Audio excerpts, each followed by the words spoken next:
I was wondering, how good were the Invaders, if you look back on it now? The Invaders? Not very good, no, not very good really, no. I don't know, we did some big, we did as the Invaders. No, we were good, yeah. We did, how many gigs did we do as the Invaders? Can't remember, like 3, 4. And Ecklam Hall was the Invaders, wasn't it? Yeah. No, pretty good, yeah. Yeah, not bad. We were starting to get somewhere, yeah. I mean, we were still pretty basic, but I think it was not bad. I mean, it wasn't much different from Madness, really. I mean, we weren't doing a lot of gigs in those days, and we started off, as the Invaders, and then we did a few gigs as, well, we did one gig as Morris and the Miners. Morris and the Miners, yeah. How come Morris and the Miners? Where do you get that name? I'm afraid I'm guilty of that, yeah. Yeah? Nobody else liked it, probably understandably. I used to have a Morris Minor van. It was a little sort of typically English sort of Bristol bus, yeah. Yeah, I don't know, for some reason. I know there were a lot of bands in those days. It was all Elvis Costello and the Attractions, and there was that other bloke and the other bloke. And so I thought Morris and the Miners, being a sort of following type of guy, following what's happening, But nobody else liked it, no, so it got knocked on the head, yeah.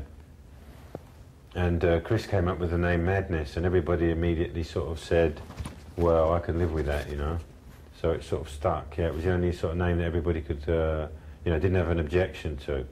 Did you make the same music then already, or was it a bit different from the Madness that we know? Not really, no. Pretty much. I mean, sort of, yeah. The starting off of what we were doing, yeah. Maybe a bit more idiosyncratic, I think. It became a bit more sort of reggae and ska maybe as we went along. And when we first started, it was God only knows, a hodgepodge of everything, Sort of rhythm and blues and Motown and pop. And when did it then old actually... English sort of Kinks and that sort of stuff. Okay. And when did it become the sound that we now know? Do you know? I think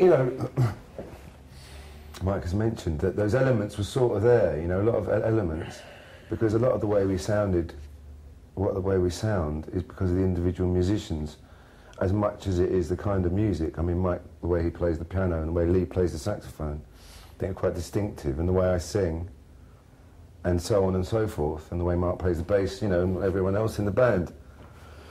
We were learning, playing old records, and but there were similar kind of things like Fats Domino and the Coasters, and then that sort of led sort of naturally into doing some of the early ska and reggae stuff.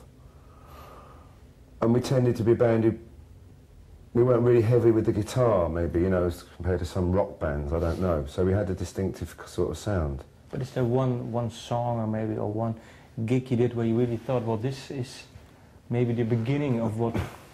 Of a professional outfit. Yeah, I know, I mean... Semi-professional. Yeah? Mildly professional outfit. Oh, yeah, I don't know. What do you think there was? I think a gig. No, maybe when you were rehearsed, or I don't know, maybe one light bulb you thought, well, this is Well, there was a sort of period, I think, when we had a permanent rehearsal room. I mean, it was by the skin of our teeth that we sort of, it was like an airplane taking off, and it was like, we weren't packed or anything, and we just managed to jump on as it took off, it was very quick. So we didn't have a lot of time to sort of practice too much.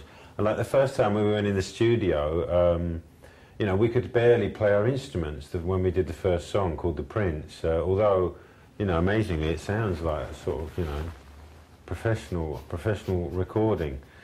But it was very close, by nick of the teeth, yeah. So it was a real whirlwind that time, we were, for the first time we had our own bass, we could rehearse whenever we wanted. And then a friend of Mike's older brother, who was in a band that we liked, came down to see us, and he started encouraging us, and then we started and helping us maybe arrange the songs slightly more, in readiness to make a record. And then we were doing more and more gigs, and the gigs were getting more and more packed, and then record companies were starting to talk about us.